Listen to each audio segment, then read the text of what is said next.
Mas agora a justiça de Deus se manifestou sem a lei, tendo testemunho da lei e dos profetas.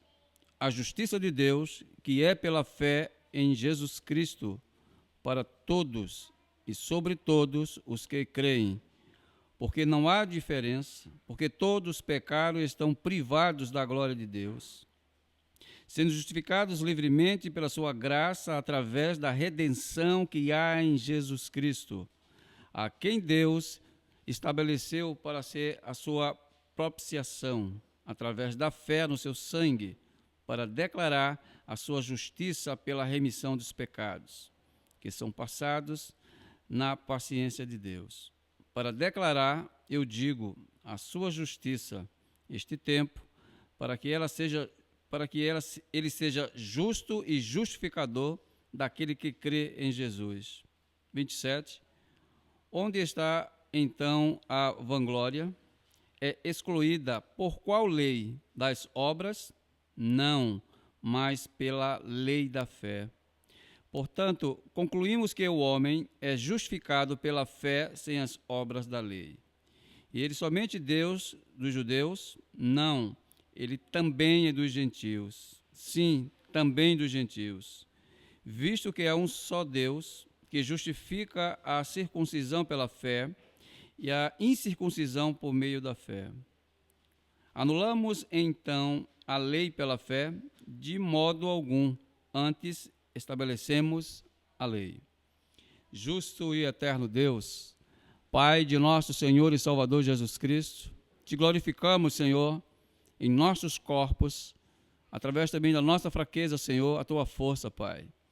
E que a tua lei, ela é sinônimo de fortaleza para nós. Que a tua lei, Senhor, ela serve para nos ajudar, para nos guiar, Senhor. E nós agradecemos por ela, Pai, porque ela está em nosso meio, ela é o centro da nossa liturgia e do nosso culto, Senhor. A tua palavra que procede de ti. Eu não te peço, Pai, revelação, porque ela já foi revelada, mas eu te peço iluminação, Senhor, da tua palavra, que ela possa estar em nossas mentes. Eu te peço, Pai, e te agradeço em nome de Cristo Jesus, aquele que vive e que reina para sempre. Amém, Senhor. Pode sentar, santos. É muito pequena a letra. Santos, o tema que eu vou colocar aqui para vocês hoje será que a justificação como um ato exclusivo de Deus. O homem, ele não participa ativamente do projeto da justificação da igreja, santos. O que a igreja muitas vezes confunde é uma palavra chamada santificação com a palavra justificação. E eu vou falar disso mais um pouco lá na frente. Que não foi somente Roma, mas também a igreja contemporânea, ela confunde a doutrina da justificação com a questão da santificação. Paulo está aqui, santos, descortinando o tratado da justiça de Deus. Simplesmente ele faz isso aqui. Embora nos capítulos anteriores ele fez uma ressonância profunda da alma de todos os homens, e ele chegou à conclusão de que todos os homens são depravados em seus pecados. Na sua essência, na sua moralidade, e no seu caráter e no seu ímpeto, o homem ele é depravado. Aí Paulo quer mostrar que tanto judeus como gentios estão debaixo da mesma condenação. Estão debaixo do mesmo juízo de Deus. Todos são pecadores. Todos eles. Não há diferença entre judeus e nem gentios.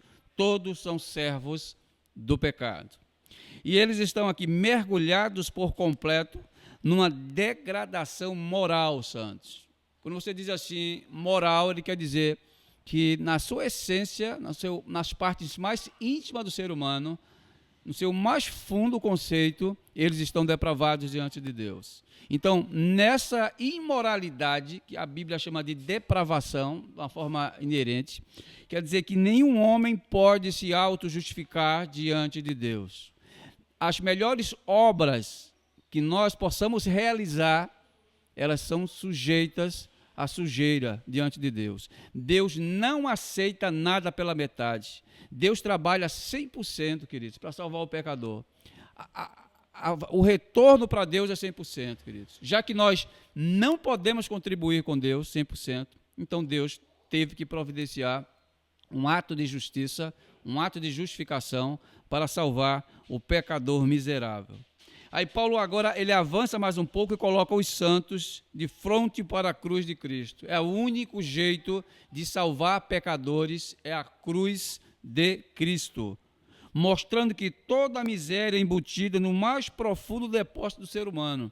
E mesmo assim, os homens não conseguem evoluir, os homens não conseguem responder aos apelos do Evangelho, porque os seus corações, eles determinam o que eles vão fazer. O homem, a mente do homem é controlada pelos desígnios dos seus corações. Enquanto a humanidade estiver presa nos seus corações, eles estão perdidos diante de Deus. Os seus corações são os depositários de todos os males que procedem dentro dele.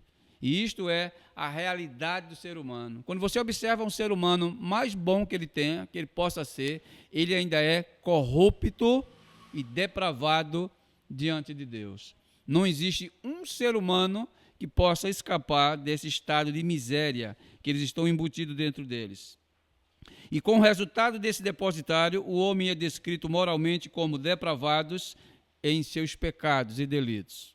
Então, quando Paulo descreve o capítulo 1, é um desespero para o leitor quando ele pega o capítulo 1 de Romanos, pega o capítulo 2 e próprio capítulo 3, Paulo está massacrando o ser humano. Pô.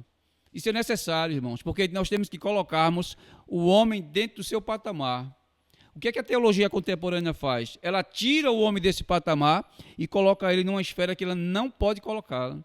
Então, Paulo começa a fazer a desconstrução da moralidade do homem que ele não tem, para dizer assim, que você é dependente de Deus. E essa é a realidade dos capítulos 1, 2 e 3, que mostra somente Paulo dando pancada do ser humano, colocando ele no seu eixo, na sua essência, porque ele não presta, irmãos.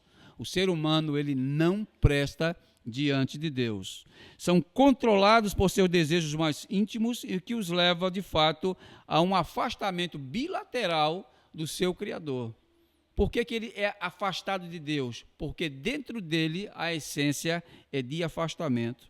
Então, depois que Paulo coloca todos os pecadores na prisão por causa dos seus pecados, Paulo agora diz, vou começar a mostrar o seu tratado teológico, que as portas da graça foram abertas de forma escancarada para o pecador, santos.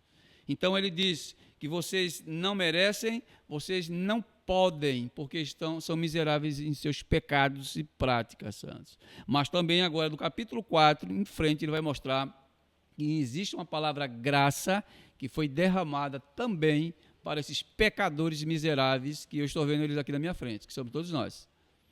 Todos nós estávamos em estado de miséria espiritual, santos, e depravados como nós somos. Então, aqui eu quero mostrar aqui no primeiro ponto para vocês a natureza da justificação de Deus. É um livro totalmente jurídico, o livro de Romanos. Fala da justiça de Deus, fala dos tratados forenses que Deus faz com o homem, tanto no âmbito social quanto no âmbito espiritual. Então, Paulo vai começar a mostrar aqui que é dessa forma que Deus trata pecadores. Irmãos, a cosmovisão de Deus com relação ao homem não é boa. Não é boa. Essa visão é o que nós temos que transparecer para a sociedade. Mas nós somos tão covardes, espiritualmente falando, que não temos a condição de dizer que o homem é pecador. O que a teologia contemporânea faz? Ela descentraliza esse assunto e coloca o homem num patamar, numa esfera que ele não está. O homem não é bom, o homem é mau. O homem é mau. O homem não foi, depois do pecado, ele não continua com aspirações santas. Ele continua, irmão, com aspirações malignas, porque o coração dele é mau. É esse homem que está no mundo hoje. E é essa teologia que nós temos que pregar para eles. Eu entendo, irmãos, que vai machucar as pessoas, que é desconfortável, que incomoda, mas é a teologia que Paulo pregou e que a igreja deve pregar. Não apenas a parte litúrgica temos que retornar. A parte litúrgica é o mínimo, irmãos. Mas o evangelho é o principal, Santos. Tem que retornar de uma vez por todas. No ano de 1517, um monge chamado Martinho Lutero, ele estava tão preocupado com o aspecto da liturgia, tão preocupado com o aspecto das escrituras, que ele retorna, ele faz com que a escritura retorne para o púlpito, que aqui é o lugar dela. Então, hoje, a reforma é necessária no meio da igreja, Santos. Quando eu falo igreja, estou falando de paredes, não.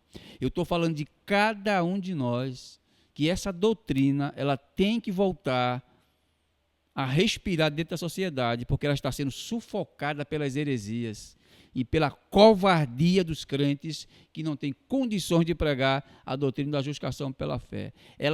Lutero disse que essa doutrina ela expõe a igreja em dois sentidos. Ela mostra se a igreja está de pé ou ela está caída, irmãos. Quando ela fala igreja, ela está dizendo é a igreja fiel de Cristo, não é as falsas não. As falsas já estão caídas por si próprias. Mas nós hoje, como reformados, como presbiterianos, eu sinto dizer a vocês, existem igrejas reformadas que estão caídas porque não querem viver de uma forma sólida como os reformadores ensinaram lá atrás. Então, o livro de Romano, ele nos convida a retornar para este princípio. Eu fico muito preocupado quando eu olho para os meus irmãos dos ministérios que estão muito afastados dessa realidade, por questões sociais, por questões econômicas e por questões de membresia. Eu não estou preocupado, irmão, com membros dentro da igreja. Eu não estou preocupado com a área financeira da igreja. Eu estou preocupado com a teologia e a saúde de vocês, que é isso aqui, ó. E isso é que nós temos que estar preocupados. Isso é consequências. A área financeira é consequência quando a igreja entende o papel dela. O aumento quantitativo da igreja, isso está nas mãos de Deus, irmãos. Deus faz a igreja crescer.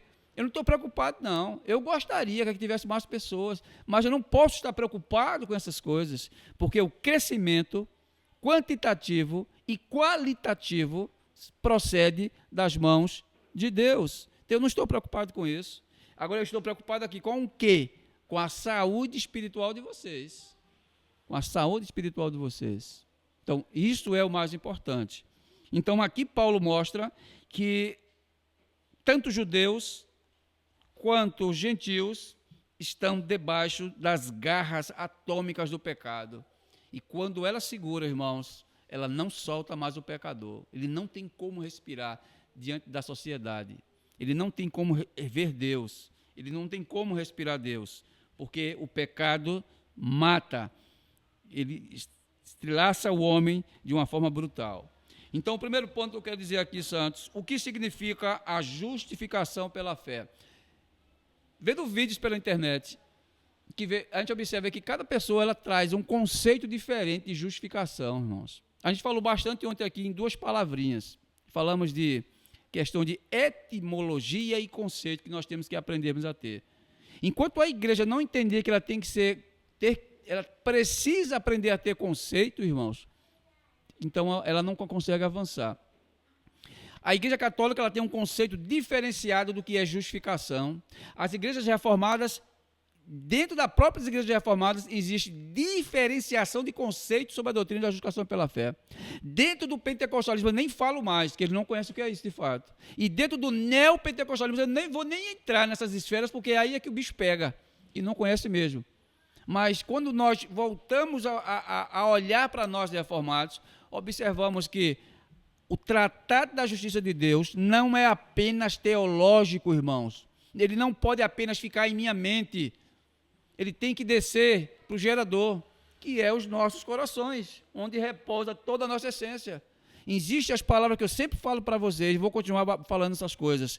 Existe a teologia, que é a fé, que nós temos que acreditar, mas essa fé ela fica diluída quando nós não entramos no campo da ortopraxia, santos. Entendam isso. Não adianta eu dizer que creio, mas na prática é uma forma diferenciada.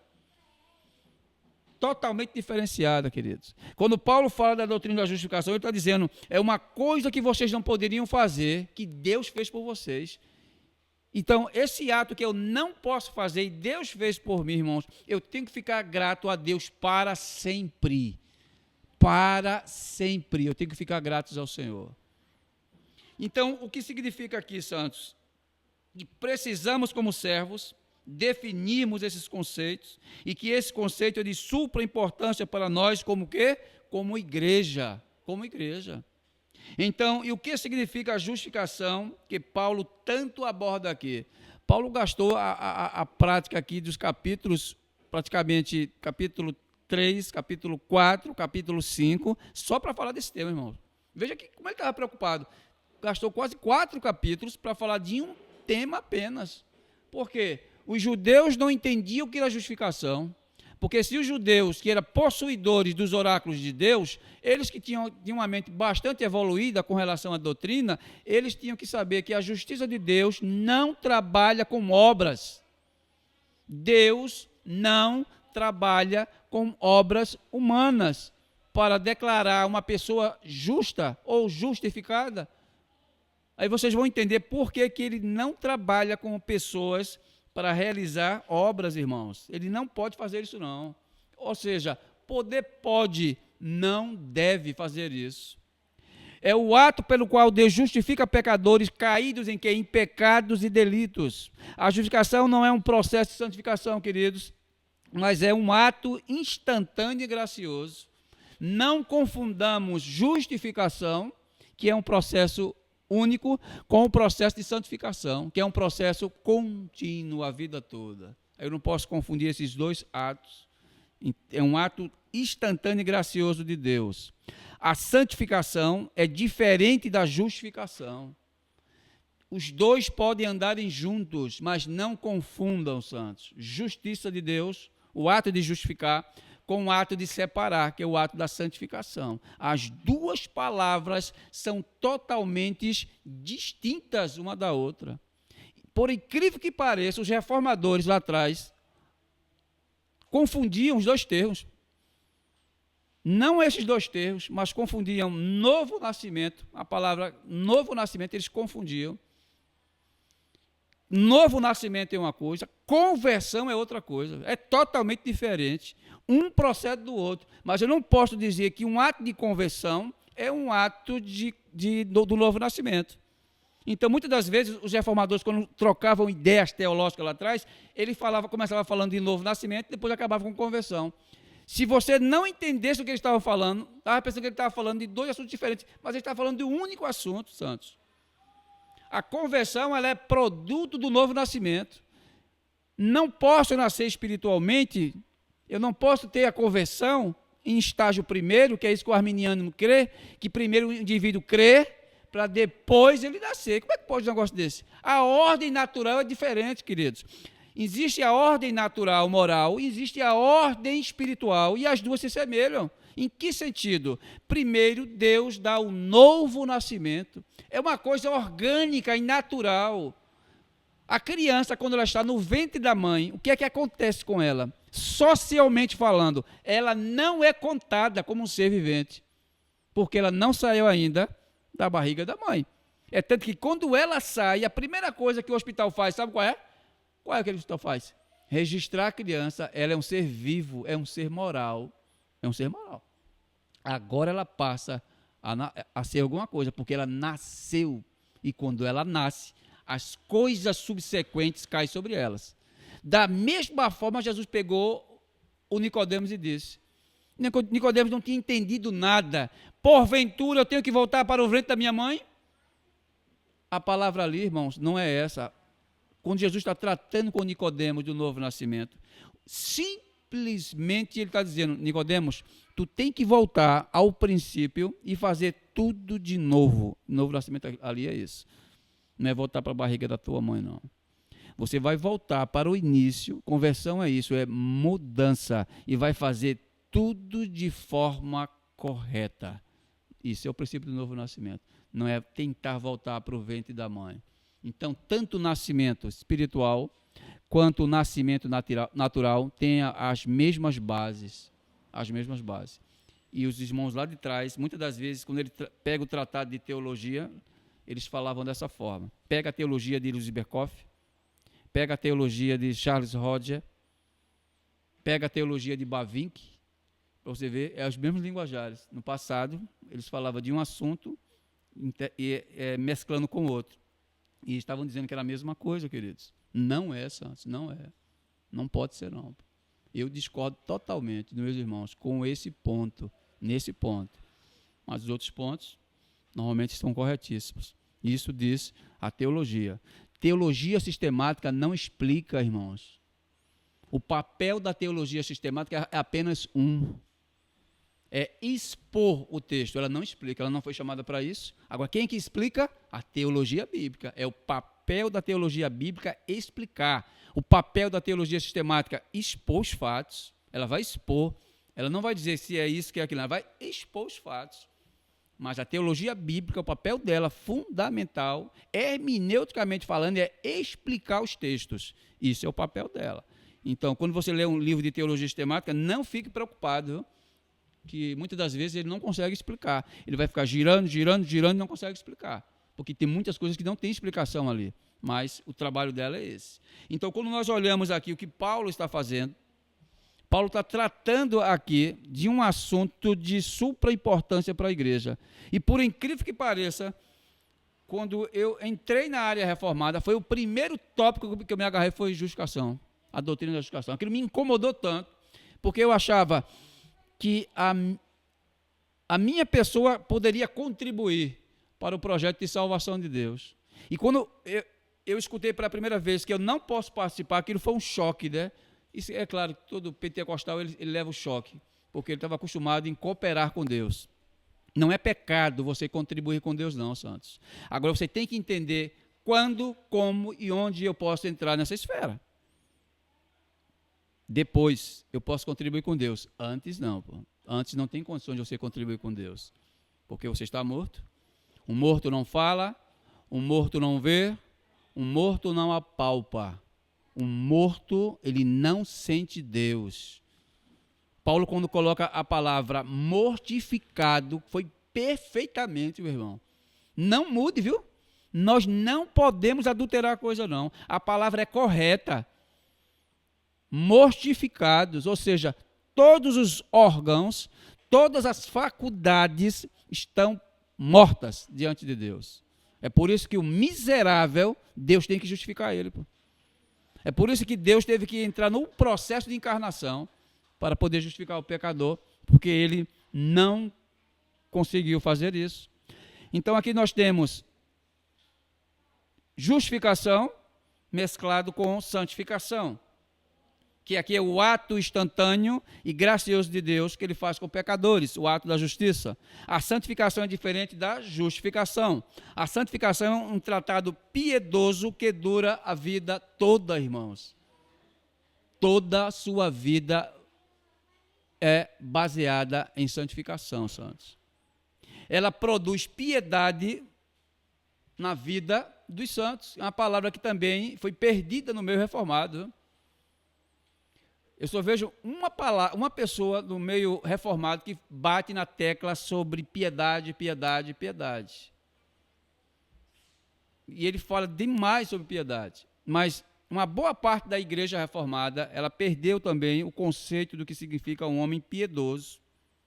O resultado desse desdobramento da piedade é que ele lê Bíblia, ele ora e se afasta inerentemente do pecado. É um homem piedoso. E você vê que os puritanos lá de trás, era uma coisa natural deles, essas coisas aqui, ler escritura, orar e se afastar dos pecados. Era uma coisa normativa deles. Não é uma coisa forçada neles, mas era uma coisa que fluía e emanava deles, assim, literalmente, eles praticavam isso. É tanto que eles foram chamados de a comunidade, os puritanos, que vem de pureza.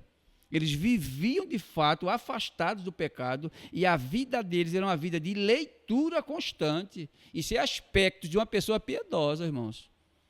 Mas os piedosos de hoje só querem saber de ler. Ler e ler. É bom ler. Mas existem as outras práticas do santos, que a piedade ela traz. Aí quem produz isso, irmãos, aqui é um aspecto de santidade. Isto é, o resultado da piedade. Um historiador lá do século passado, ele contou o seguinte, século XVIII, diz que se encontrou-se 2 homens de Deus. Eu digo homens de Deus porque, de fato, Deus os criou os 2. E os 2 são tratados como gigantes dentro da teologia do mundo inteiro. Um é Whitefield e o outro é John Wesley. 2 homens que eram voltados para esse campo, irmãos. 2 homens que eram voltados para um lado piedoso. E 2 homens que eram voltados para o lado da santificação.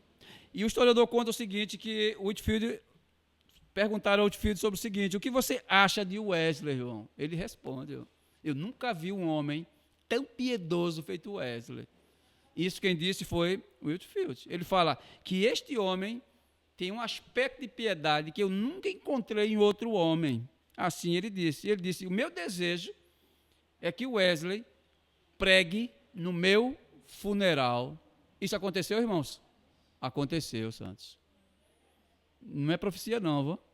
Aconteceu. O Wesley trouxe um sermão no funeral de Whitefield. Aí perguntaram ao Wesley: o que você acha de Whitefield? Aí fizeram a pergunta ao contrário: o que é que você acha de Whitefield? Você acha que vai encontrá-lo no céu? E ele disse: acho que não. Eu acho que não. O cara olhou assim e fez um sinônimo de deboche. Você acha que não? Quer dizer, você estar num estágio melhor? Ele disse: não, mas não é isso que eu quero dizer, não. É porque o Whitefield está tão perto de Deus que eu não posso me aproximar dele. No céu, ele vai estar tão próximo de Deus que eu não posso me aproximar dele. É por isso que eu não vou vê-lo no céu. Mas você vê que tanto Whitefield quanto Wesley tiveram assim, não estou falando da teologia, porque a teologia dos 2 era totalmente opostas, mas uma vida piedosa, irmãos. Esses 2 homens fizeram essa diferença. Então, eles mostram que o resultado de uma justificação deixa o homem nesse patamar. É aquela coisa de dizer basicamente assim, santos: por que o crente vive deliberadamente em pecados? Aí o cara, quando não entende, diz assim: os reformados dizem o seguinte, que uma vez salvos, salvos para sempre. Aí eu posso viver deliberadamente do pecado. Ele não entendeu nada.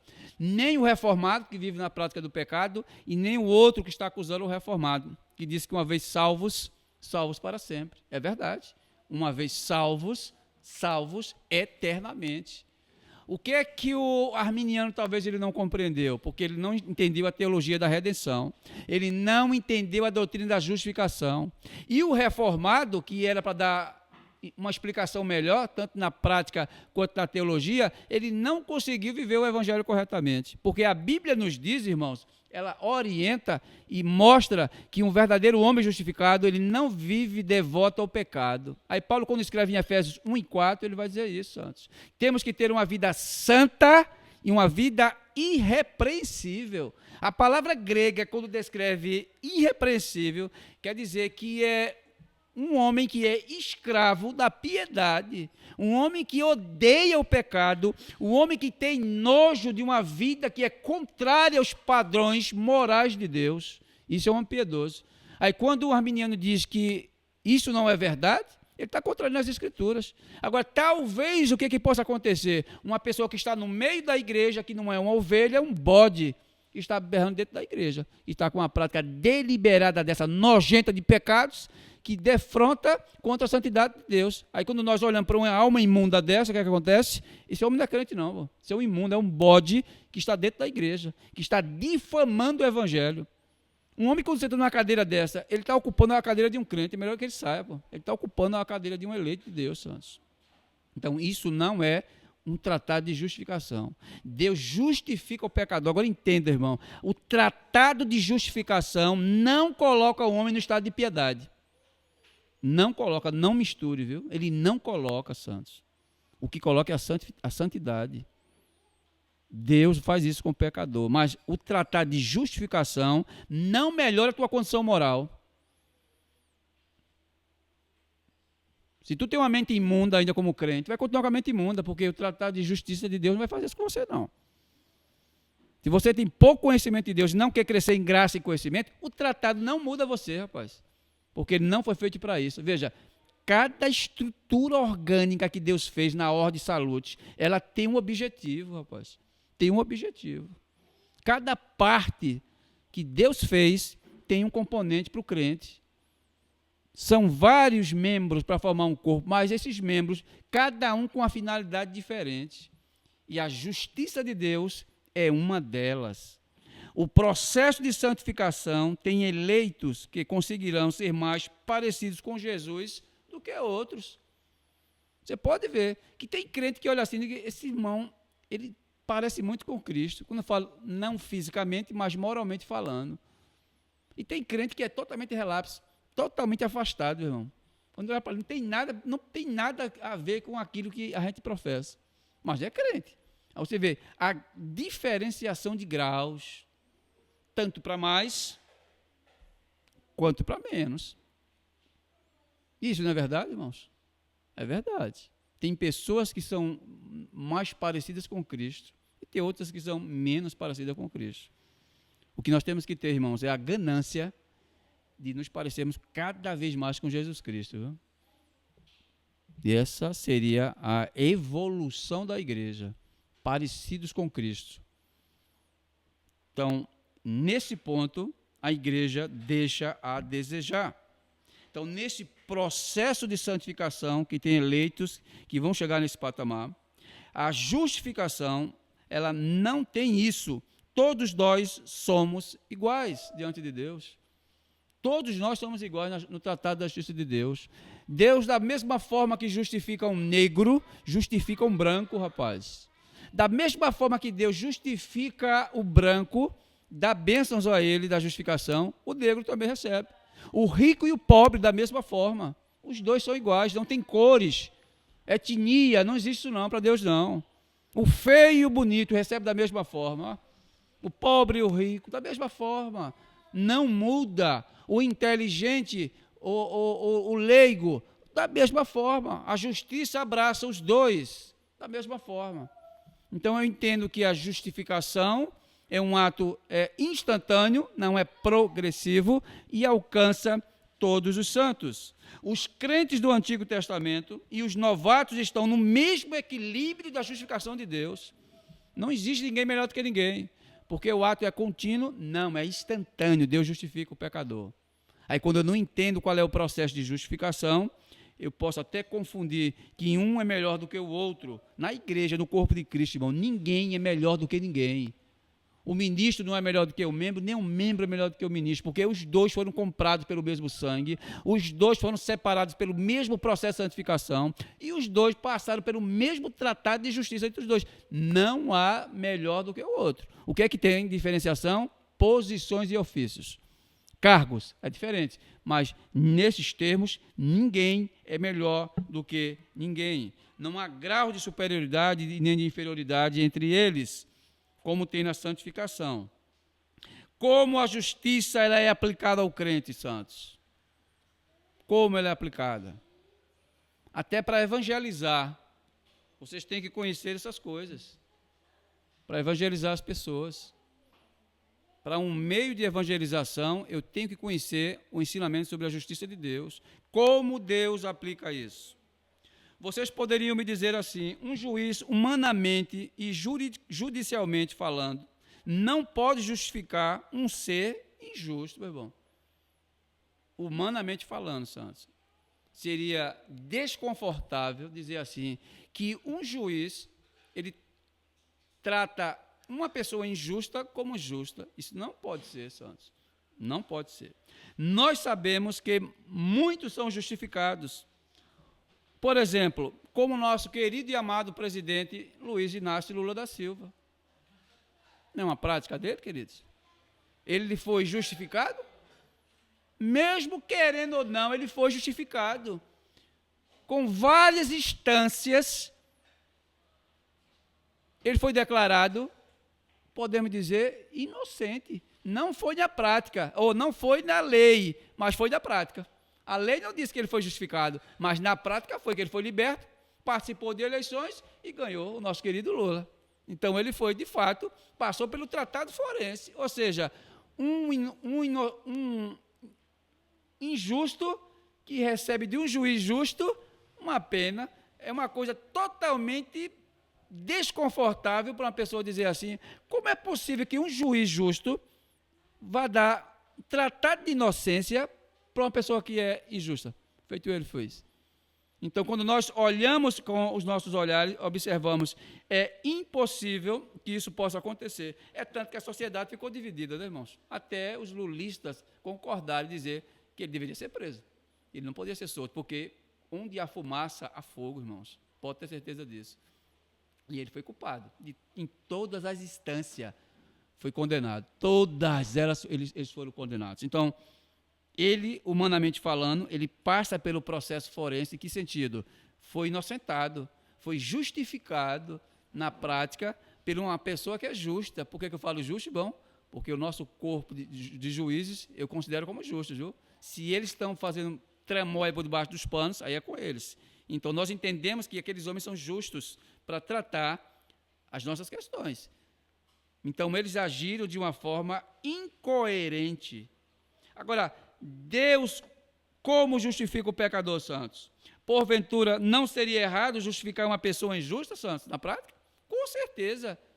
Com certeza isso é errado. Não seria verdade. Olhando na ótica humana, é dessa forma, Santos. Agora, Deus não trabalha dessa forma, Santos. Deus não trabalha com essa perspectiva. Como Deus pode ser justo e justificar uma pessoa injusta, irmãos? Como é possível isso?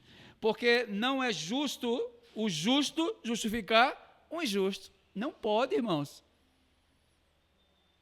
Não pode isso acontecer. Um justo justificar um injusto. O que é que o justo tem que fazer com o injusto? É trazer justiça e condená-lo, porque é isso que ele merece. Isso é o que ele merece. É isso que merecia o Lula? É isso que nós merecíamos? É isso que nós merecíamos. Sermos condenados pelo nosso papel de injustiça. A quem Deus faz a sua justiça, irmão? Quem Deus aplica a sua justiça? O justo ou o injusto, irmãos? Quem Deus aplica a justificação? No injusto ou nos justos? Deus disse, justos não.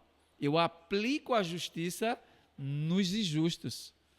Aí quando você olha assim, diz, mas Senhor, não estaria fora da forma? Não está, irmão, fora da forma. Porque nós estamos olhando com a ótica humana para a coisa. Estamos olhando ainda com a ótica humana. Deus está correto. Nós que pensamos dessa forma, estamos errados. Então, Deus não pode justificar um justo na esfera moral. Sabe por quê, irmãos?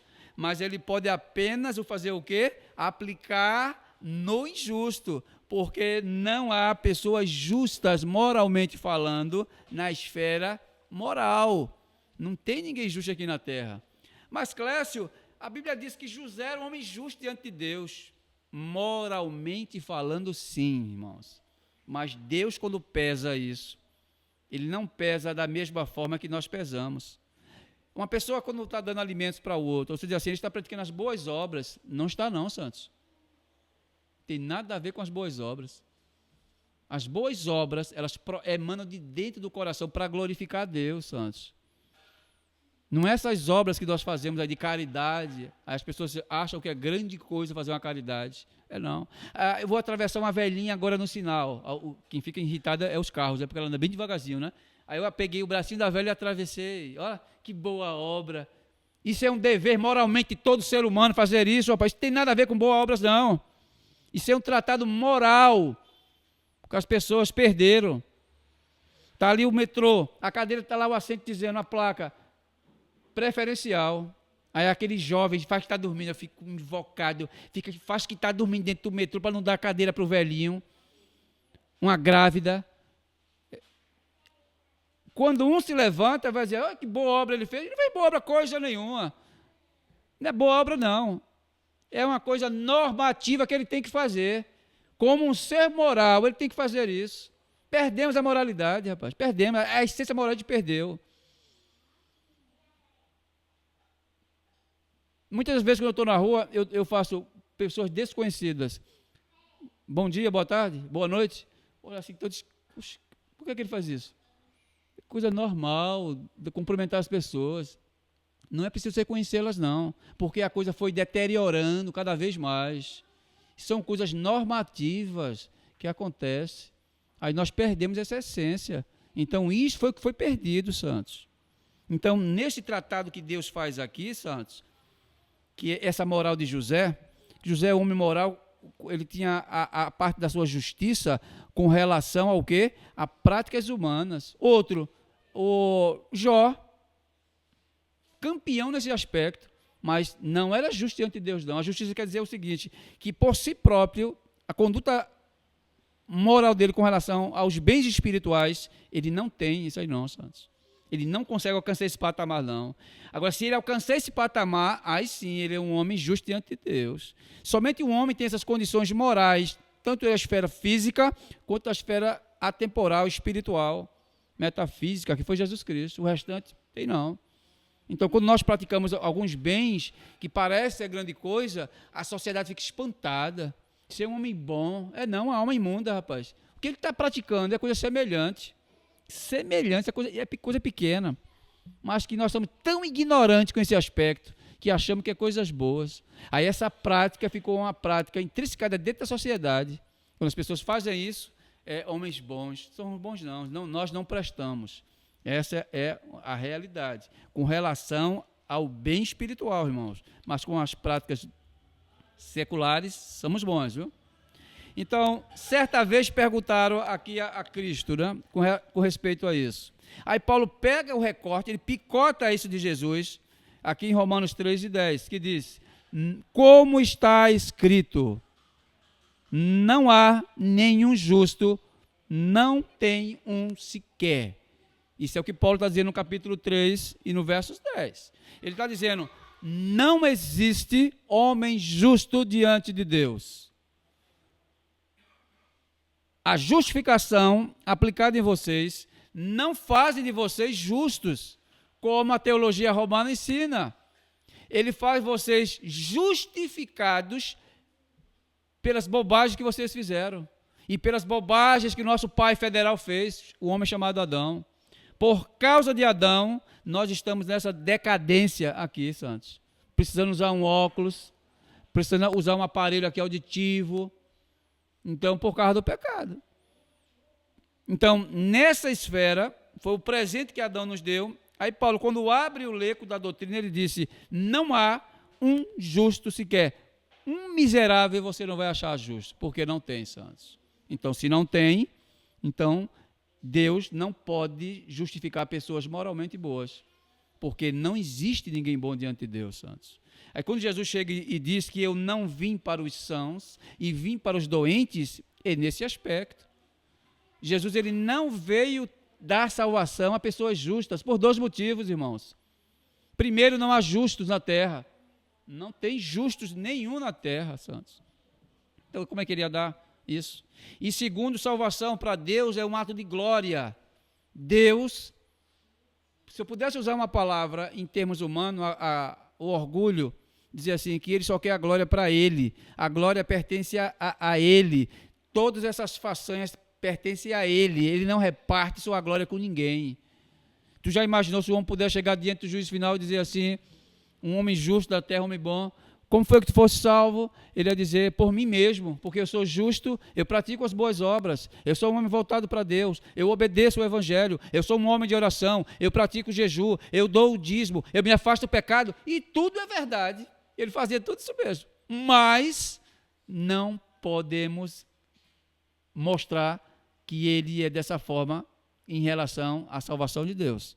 Deus não dá a ele essa oportunidade. Deus nunca deu oportunidade ao homem para ser salvo olhando para si próprio, meu irmão. Deus não permite isso. É sempre a mim, sempre a primeira pessoa. Eu. O homem, não e não. Nem Adão teve essas condições, santos. Nem Adão teve. Deus, ele quer a glória somente para ele. E fique só para ele. É dele, pertence a ele. Fique só para ele. Nós não, santos. Então, quando Deus faz o projeto de salvação, ele vai delinear todos esses processos. E a glória pertence somente a ele.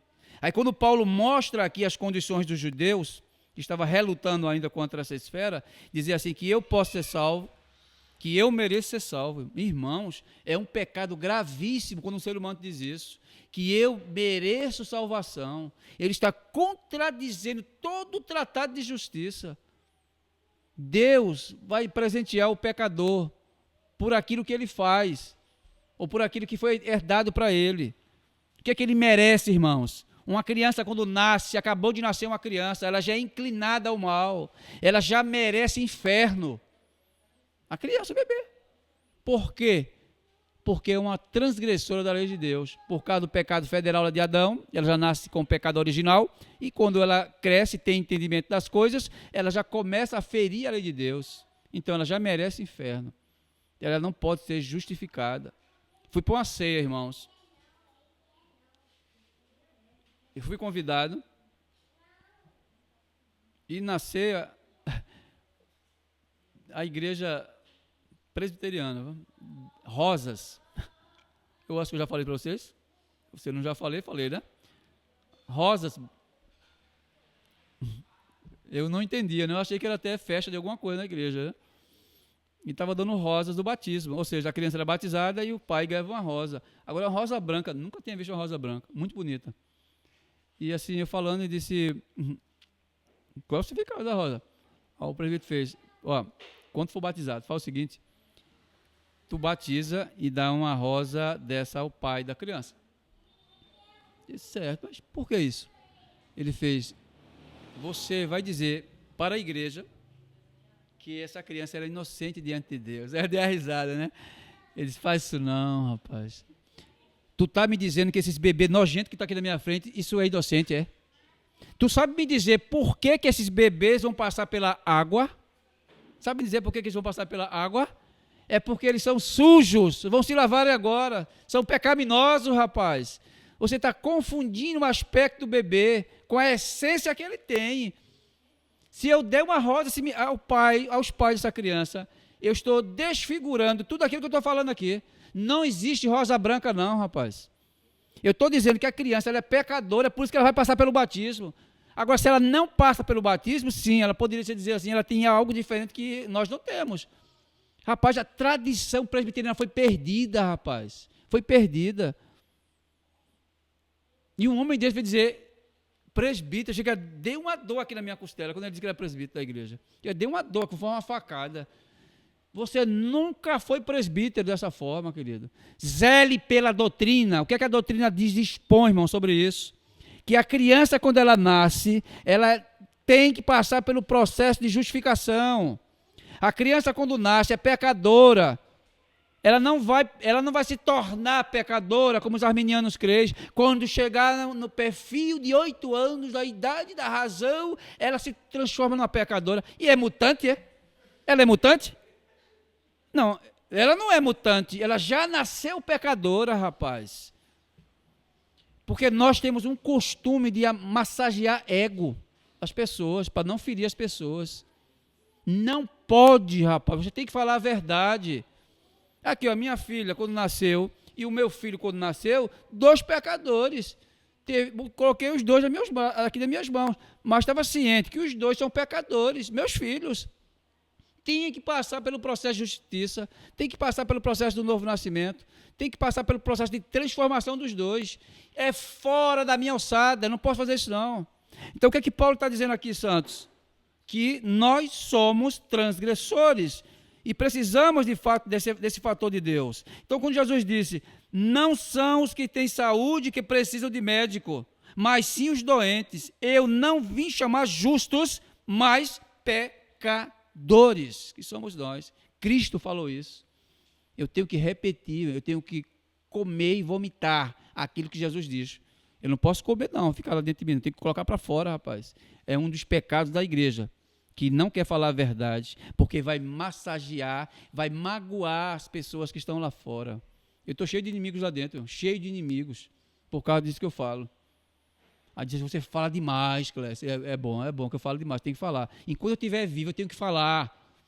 Isso é verdade, temos que falar o que está escrito. Vai magoar as pessoas? Vai, mas um dia passa. Agora, se Deus justificasse o justo, a glória e os seus méritos seriam exclusivamente dele. Dele quem? do justo, não de Deus. Então Deus não justifica o justo na sua justiça, mas justifica o injusto na sua injustiça, irmãos. É isso que Deus faz. E graças a Deus que Ele faz isso.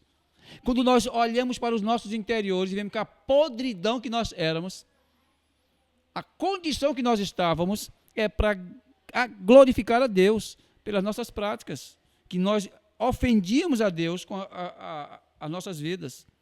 Quando a justiça, o pecador está nele, ele não aplica a justiça no pecador, mas ele aplica uma palavra chamada misericórdia. Porque se Deus for aplicar a justiça dele de fato, pela lei, só nele, tem que matá-lo, irmãos. Mas Deus não aplicou a justiça no pecador, Deus aplicou a justiça em Cristo, porque ele pode suportar. Aí sim, ele aguenta isso, porque ele é justo. Então, o justo morrendo pelos injustos, o justo perdoando a desgraça dos injustos, o justo conduzindo os injustos. Por que não pode ser ele o justo? Porque ele não iria suportar, santos. Ele não poderia suportar a ira de Deus. Então, mas Jesus, ele suporta a ira mal de Deus. Foi mal, viu? Que matou ele próprio. Então, quando a justiça ela cai sobre Cristo, então nós não somos justos, tratados como justos, mas nós somos tratados como pessoas que fomos justificadas de nossos erros. Paulo, sendo especialista em tratados jurídicos forenses, ele desconstrói toda a teologia judaica a respeito de salvação. Ele mostra como deveria ser. Olha, irmão, uma coisa, Deus exige 100% de obediência na sua lei para o pecador ser salvo. 100%. Não é 99% e nem é 101%. Deus exige da lei 100% para justificar o pecador.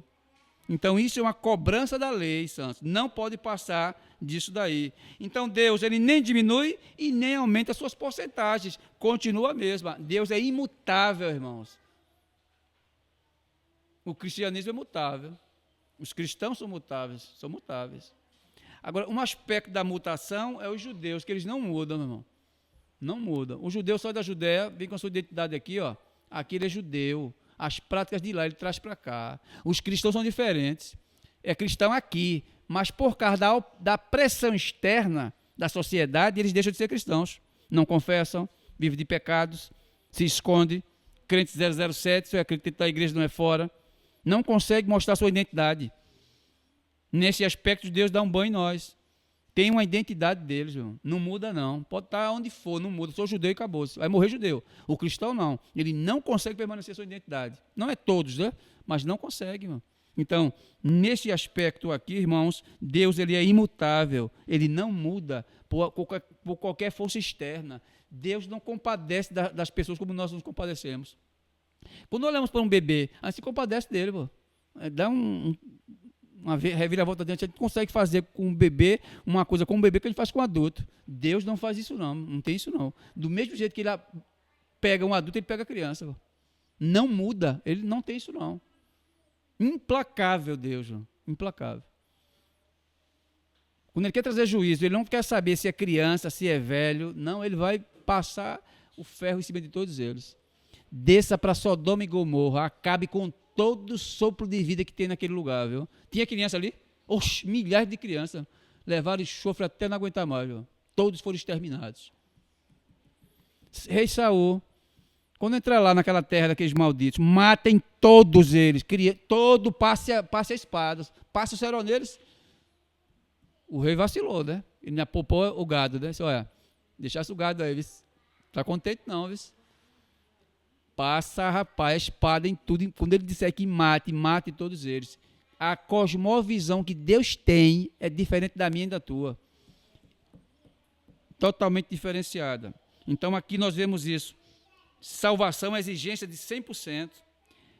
Se para sermos justificados, a lei tem que ser obedecida cabalmente, ou seja, perfeitamente, para eu ser salvo. Deus, quando salva um pecador injusto, não é porque ele é bom, irmãos. Deus não é bom. Entendam isso. Aí nós misturamos atributos de Deus. É um dos primeiros erros do catecismo, da aula de catecismo. Que nós precisamos conhecer primeiro o caráter de Deus, os atributos de Deus, para depois conhecer as outras coisas. Aí eu confundo os atributos de Deus. Quando é para usar de misericórdia, eu uso de bondade. Quando é para aplicar bondade, eu quero botar misericórdia. Deus tem vários atributos. Ele não atropela os seus atributos, santos. Ele não faz isso. Cada atributo corresponde a um patamar de Deus diferente.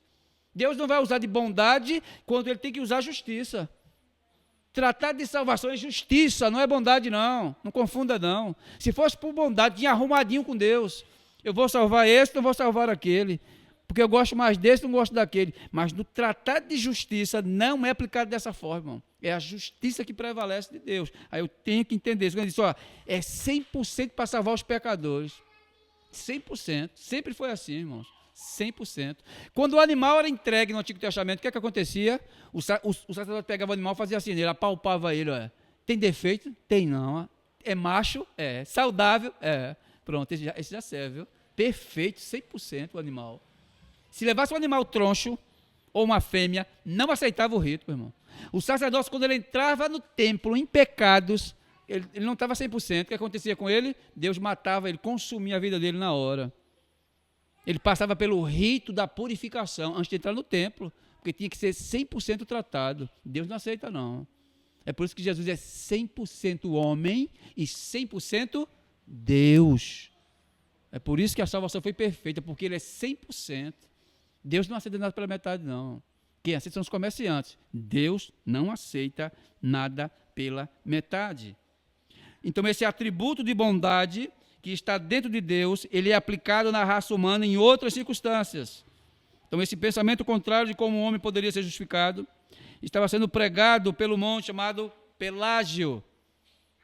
No período medieval, Pelágio, ele era monge da igreja britânica, católica romana, e ele tinha uma concepção altamente diferenciada do que é o Tratado da Justiça de Deus. O Dr. Charles Roger, ele disse o seguinte, ele comentou na sua obra de teologia, que Pelágio acreditava vigorosamente sobre a capacidade plenária do homem para evitar todo o pecado e cumprir todos os deveres da lei, que Deus deixou o livre-arbítrio no homem para que ele pudesse cumprir cabalmente toda a lei e pudesse se afastar do pecado. Deus o capacitou com isso. Ele não entendeu foi nada, rapaz.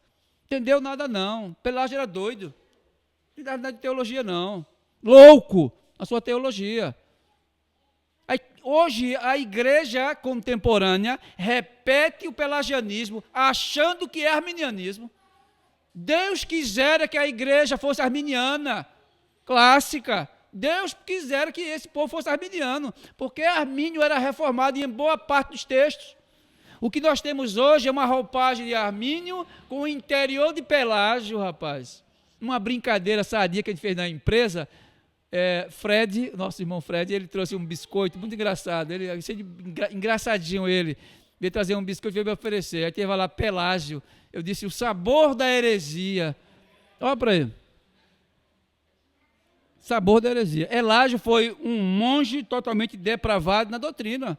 Então, essa doutrina que é replicada hoje não tem nada a ver com o arminianismo, irmãos. Armínio acreditava que o homem era depravado. Pelágio disse que não. Ele não era dessa forma.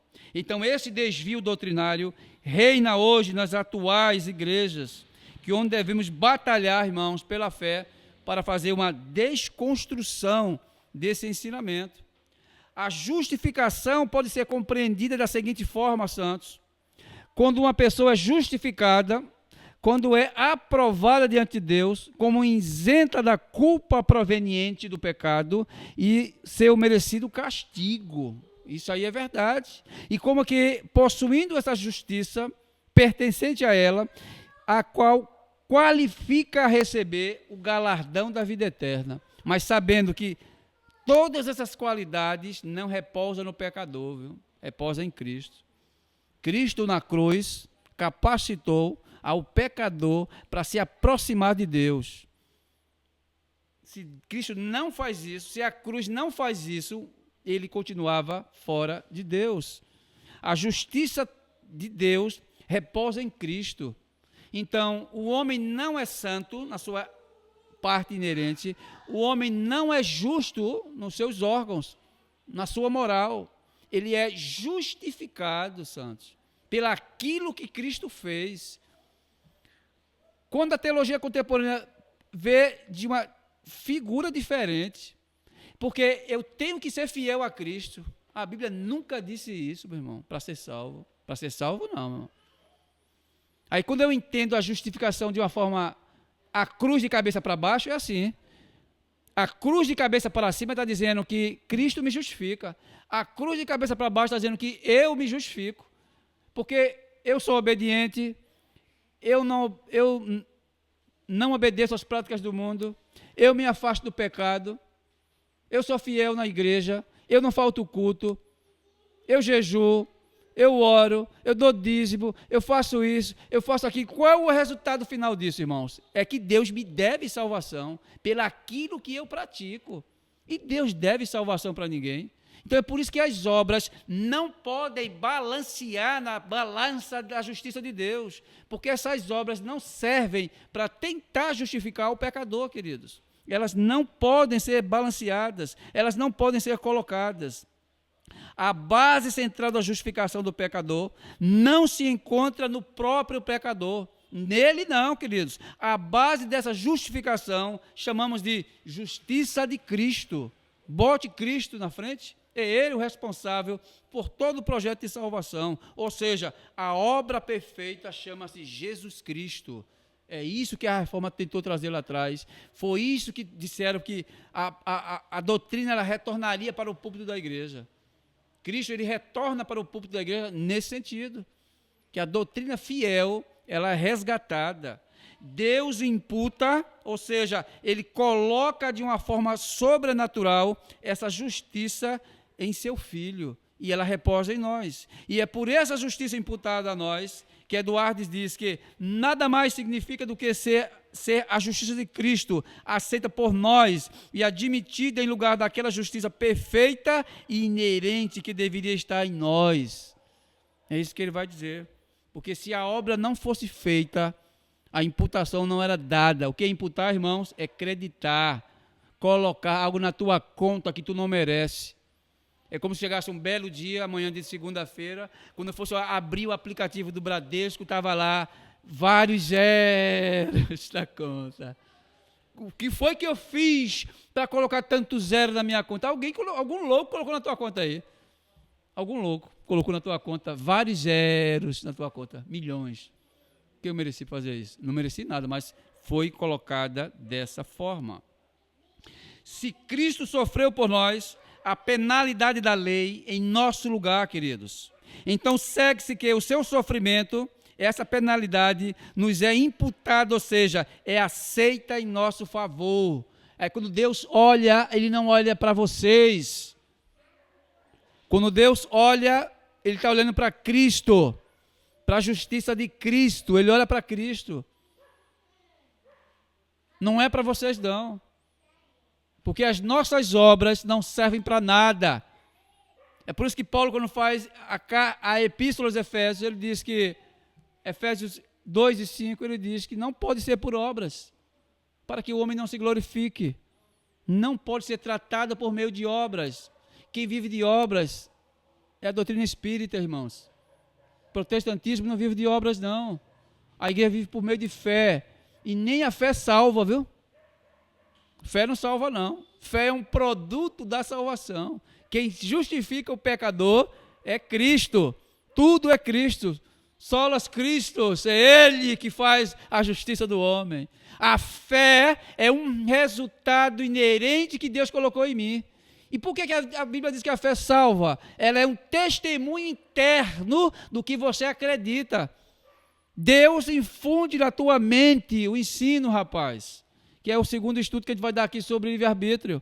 Então Deus prepara a tua mente, prepara o teu corpo para receber o ensino. Não é uma coisa forçada, é uma coisa natural que você vai receber. Então, a fé é o resultado de que Deus mostra a sua misericórdia. Porque a palavra fé e crença, pistis, quer dizer a mesma coisa, gira aqui, ó, na mente. A mente agora, ela crê em quê? A mente crê por quê? A mente crê como? Porque Deus produz isso nele, santos. A produção é de Deus. Nada vem de você. O que é que vem de mim, Clécio? pecados, pecados, pecados e mais pecados. É isso que vem de mim. Não vem nada de bom, não. Nada é produção boa vindo de Clécio, porque Clécio não presta, Clécio é imundo. Então não tem nada de bom em Clécio. Como é que vai sair alguma coisa boa de Clécio? Ela pode sair coisas bonitas, feitas dos meus filhos. Bonitas, mas boa não. Tem coisa boa. Então a produção é dessa forma, santos. Então, Paulo quis dizer o quê? Sem lei se manifestou a justiça de Deus. Sem lei, e pode ser tratado fora da lei. Aí Deus disse, pode, irmãos, pode ser tratado fora da lei. Quer dizer que a salvação não é pela observância e nem pela ortopraxia dessa lei, queridos, mas pela obra e observação e a ortopraxia de Cristo. Porque se você observa a lei e você pratica a lei, então você pode ser salvo pela lei. Agora, é verdade, isso é uma verdade. Se você conseguir obedecer a lei de Deus perfeitamente, vocês serão salvos. Deus não muda, não. Agora, por que nós não conseguimos? Por que nós não somos salvos? Porque nós não conseguimos obedecer a lei de Deus. Ninguém consegue, irmãos. Nem antes, nem durante e depois da conversão. Você consegue? Não consegue, porque ainda temos o pecado em nossas veias. E esse pecado, ele também nos proíbe de servirmos a Deus perfeitamente. Então, temos aqui nessa observância um mau costume na igreja brasileira. O conceito de questão de etimologia, que ela não é observada, santos. A oração do Pai Nosso, porque nós não temos aqui na nossa liturgia a observância do Pai Nosso, né? Lemos aqui o quê? O Decálogo e o credo. Mas tem igrejas reformadas que elas citam o Pai Nosso. Elas citam o Pai Nosso. O Pai Nosso, ele tem uma observância interessante, que ele diz, perdoa-nos as nossas dívidas. Aí eu vi um certo indivíduo dizendo que Deus perdoa as dívidas. Eu disse, meu Deus do céu, desde quando Deus perdoa a dívida, irmão? Deus perdoa o devedor, que somos nós, as dívidas não. Então, quando a oração está sendo feita, ele está dizendo que Deus perdoa o devedor, perdoa-nos. Não é as dívidas, não. Deus não perdoa a dívida, não. Mas Deus perdoa o ofensor, que somos nós. É aquele costume arminiano que tem de dizer aí fora, que Deus é aborrecido com o pecado, mas não é aborrecido com o pecador. Como é possível, irmãos? Porque o gerador, o pecado não nasce por si próprio. Não nasce por si próprio. Não existe um parto do pecado por si próprio. Pecado não é neutro. Pecado tem que ter pai e tem que ter mãe no pecado. E quem é o pai do pecado, irmãos? Na prática, não somos nós? Não somos nós que geramos o pecado? Não somos nós que parimos o pecado com as nossas obras? E como é que Deus vai punir o pecado? Deus não pune pecado. Deus pune o pecador. É esse que Deus pune. Então a oração do Pai Nosso está fora do contexto. Deus perdoa o infrator, não é as consequências da infração dele. Deus perdoa o pecador. Então, perdoa-nos, Senhor, por causa das nossas dívidas. Então, até nisso, nós, muitas das vezes, erramos com as questões das etimologias e os conceitos que nós vemos aqui. Então, essa mesma coisa que nós vemos.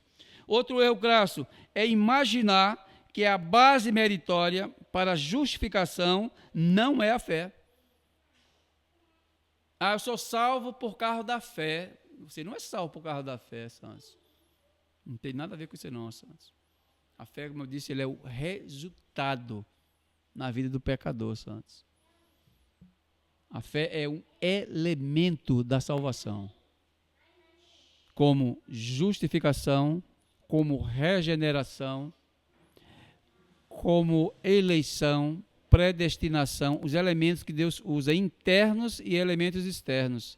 Esses elementos, irmãos, chamado, os elementos internos que ele vai ganhar ali, santificação, vai ganhar ali a libertação da condenação eterna, que é a justificação. Então, essas coisas, elas não salvam ninguém. Elas manifestam que você já é o quê? Um salvo.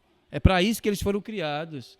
Mas essas coisas não salvam, não. O que salva é o dono dessas ferramentas, que chamamos ele de Jesus Cristo. Esse salva. Esse é o fundamento da salvação. Essas coisas, elas não salvam, mas elas evidenciam que nós já somos salvos. É para isso que serve. E a justificação da igreja não tem nada a ver com as obras dos crentes. Obras não. Mas com a obra perfeita do nosso Senhor Jesus Cristo. Abraão, aparentemente, ele fez obras. Como resultado, irmãos, ao levantar o cutelo para matar o filho dele, ali era uma obra, ele estava obedecendo ao Senhor, ele ia matá-lo, viu? Ele ia matar o filho dele, viu? Aí o anjo brada, né?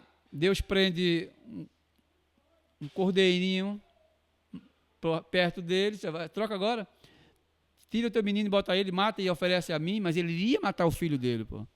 Aquele ato de levantar o cutelo é obediência. Não foi aquilo que justificou Abraão, não, santos. Veja o que diz aqui em Romanos 4. Romanos 4, em 1 vai dizer assim: portanto, que diremos do nosso antepassado Abraão? E se de fato Abraão foi justificado pelas obras, ele tem de que se gloriar, mas não diante de Deus. Obras servem para humilhar a Deus. As obras servem para humilhar o pecador. Aí Deus disse, eu não aceito obras provindas de pessoas sem obras. Aí o texto continua, irmãos.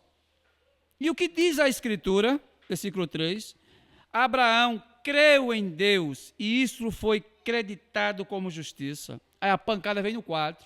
Ora, o salário do homem que trabalha não é considerado como favor, mas sim como dívida. Todavia, aquele que não trabalha, mas confia em Deus, que justifica o ímpio, sua fé é creditada como justiça, meu irmão. Você não pratica nada e Deus justifica você. Agora, se você praticar algo, aí o Paulo vai dizer aqui o seguinte, que Deus deve a você salvação. É como se Deus estivesse devendo a você.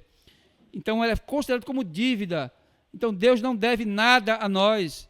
Isso é teologia mundana, que diz que eu tenho que praticar algo para ser salvo. Sabe por que a opressão é tão grande no meio dessas pessoas? São pessoas que não têm uma mente tranquila. Veja como funciona. Eu estou aguardando a volta de Cristo. E é certo. O que é que você faz para aguardar a volta de Cristo? Você tem que se preparar. É o que mais nós escutamos, irmãos. Você tem que se preparar para ser salvo. Como assim? Porque se tu não for fiel, no dia que Jesus voltar, tu vais ficar. Eu digo que salvação é por obras, é? Porque se eu me preparar para ser salvo, eu estou dizendo o seguinte, eu não aceito a justificação de Deus, eu vou procurar minha própria justiça. Que própria justiça seria essa? Eu me justificar por mim mesmo, eu vou praticar as obras da salvação. Deus não aceita obras de pessoas impuras, Deus não aceita obras de pecadores. Por quê? Por dois motivos, santos. Primeiro, as nossas obras não podem ser tratadas como obras, ele só aceita 100%. As nossas obras como trapos da imundícia, nossas obras não prestam para nada, não prestam, então ele não pode aceitar. E segundo, 100% tem que ser de obras, então eu não posso cumprir 100% e minhas obras não prestam. Então como é que eu vou ser justificado diante de Deus? Jesus pode vir 1001 vezes e ficar subindo e descendo, eu não vou conseguir subir uma vez com ele, eu não subo, porque as obras não me condizem, as obras não me conduzem, as obras não me levam a um patamar diferente e podem me levar, irmãos. Se você crê no íntimo do seu coração que você vai ser justificado por obras, eu vou te dizer uma coisa, você não vai para o céu, você vai para o inferno, juntamente com as tuas obras, porque lá é o lugar de quem faz obras. No céu é o lugar de pessoas que não fazem obras. O inferno é o lugar para quem faz obras. Por isso que Paulo diz aqui, o homem é justificado não por meio de obras, mas por aquele que chama. O homem é justificado pelas obras, mas de quem? Do nosso Senhor Jesus Cristo. Esse é a obra perfeita. Agora, se você colocar em seu coração que você é um homem obediente a Deus e que você é salvo por meio das tuas obras, tu não conheces a Cristo ainda. Tu conheces um Cristo histórico, mas um Cristo bíblico, infelizmente, você não conhece, santos. Então, Paulo fecha o capítulo 3, mostrando essa realidade, santos. Que esta é uma dádiva de Deus. E que isto é uma bênção de Deus, irmãos. Uma coisa que eu não poderia fazer e Deus fez por mim. Deus fez por todos nós, nos justificando, irmãos. Sabe por que nós estamos aqui hoje em forma de culto e todos os crentes estão espalhados pelo mundo? Como um ato de reconhecimento, irmãos, pelaquilo que Ele fez por cada um de nós. Nós não podemos faltar culto, sabe por quê? Porque é um ato de gratidão a Deus pela obra da sua justiça que está agora sobre nós. É por isso que nós não podemos faltar, nós não podemos desobedecer, não podemos desanimar o nosso Deus com as nossas vidas, santos. Isso é a realidade. Então, que Paulo fecha o capítulo 3, mostrando que é uma incapacidade, que agora ele nos coloca diante de Deus, com a nossa incapacidade, santos. E devemos glorificar a Deus em nossos corpos por causa dessa justificação que foi obtida para nós, santos. Justo e eterno Deus, Pai de nosso Senhor e Salvador Jesus Cristo, nós te agradecemos, ó Pai, pela tua justiça em nossas vidas, Senhor. Te agradecemos, ó Pai, por esta obra maravilhosa que Cristo realizou na cruz, porque nós não merecíamos, Senhor, nós somos tratados como injustos diante de Ti. Mas tua infinita graça e a tua justiça que repousa sobre Cristo, ela nos alcançou, Senhor. E nós somos felizes, porque não merecíamos, mas o Senhor nos deu. Não pelo ato de bondade, Senhor, mas pelo ato da tua justiça que está imputada em nós. Mas através de Cristo Jesus, nós somos gratos e felizes, Pai. Porque agora nós estávamos caminhando para o inferno, Senhor. E agora estamos caminhando para o céu. Nós iríamos receber as labaredas do inferno, Senhor. E agora nós vamos receber o teu perfume suave nos céus, Senhor. E nós somos gratos por estas coisas. Nós, muitas das vezes, olhamos para trás e ficamos envergonhados com as nossas práticas, Pai. Porque o que tu fizestes foi grandioso em nosso meio. E eu te peço, Pai, abençoa a tua igreja aqui local, os teus santos aqui, e não somente nós, mas todos os teus santos que estão espalhados pelo mundo afora, Pai, que estão a te cultuar nesse dia maravilhoso, Deus.